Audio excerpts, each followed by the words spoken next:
outro detalhe interessante que também está na sua coluna, porque há 2 anos o então presidente Jair Bolsonaro havia dito que o Capitólio brasileiro, para quem não lembra, o Capitólio foi aquela invasão ao Congresso americano, poderia ser pior no Brasil.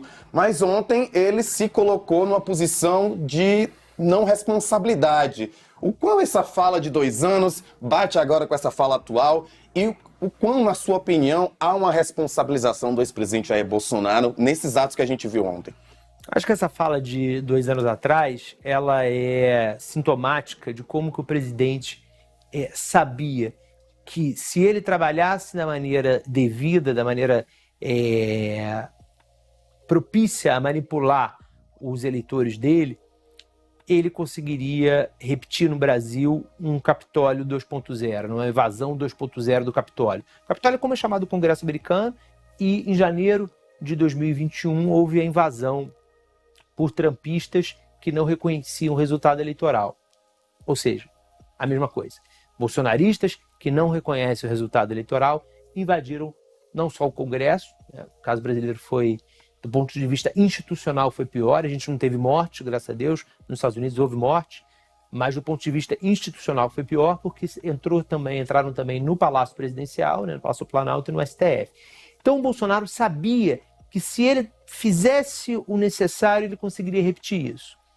A gente não viu por parte do Bolsonaro, da derrota para cá, nenhum encorajamento explícito para que os então manifestantes se tornassem golpistas, terroristas, que a gente viu ontem. Mas a gente viu implicitamente uma postura de muito incentivo.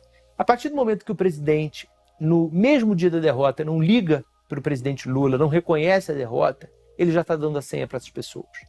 A partir do momento que ele não vira para os seus eleitores e diz explicitamente: perdemos, agora somos oposição, vamos cobrar, daqui a 4 anos a gente tenta de novo. A partir do momento que ele não diz isso, ele está dando a senha para que essas pessoas façam o que fizeram ontem.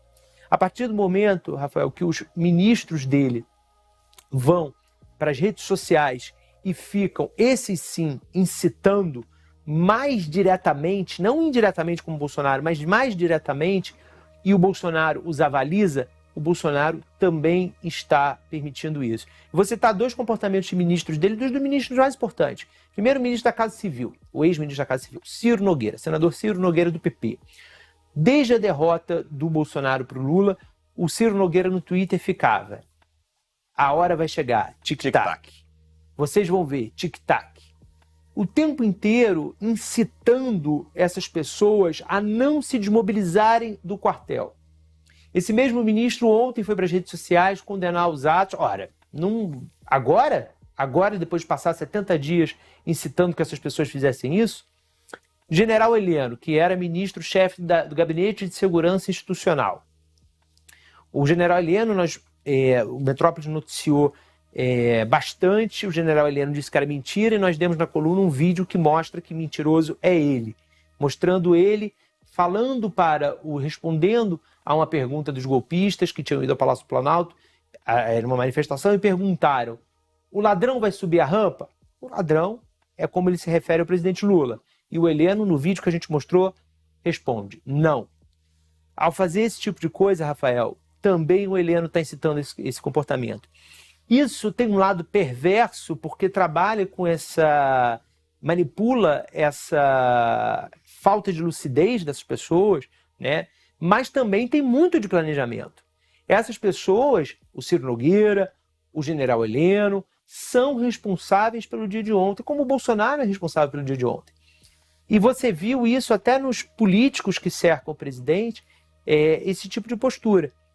Tanto o ex-líder do governo no Senado, senador Carlos Portinho, quanto o ex-líder do governo na Câmara, deputado Ricardo Barros, os dois, o Portinho em entrevista para a nossa coluna aqui no Metrópolis, o Ricardo Barros em entrevista à CNN, os dois disseram que o culpado pelo dia de ontem, quem é?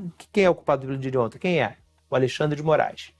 Eles quiseram responsabilizar o que aconteceu ontem como se fosse reflexo da atuação do Alexandre de Moraes. Como se essas pessoas não tivessem responsabilidade, não tivessem culpa pelo que fizeram ontem.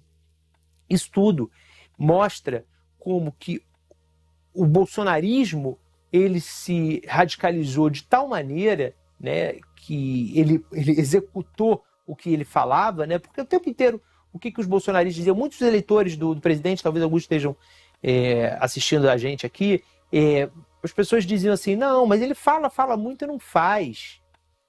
Primeiro que o falar já é fazer, já é muito grave, né? Pergunte às pessoas negras, aos homossexuais, às mulheres, aos cadeirantes, aos mortos pela Covid, aos filhos de torturados, aos torturados da ditadura, se a palavra do presidente esses anos todos já não era suficientemente dura e cruel com eles.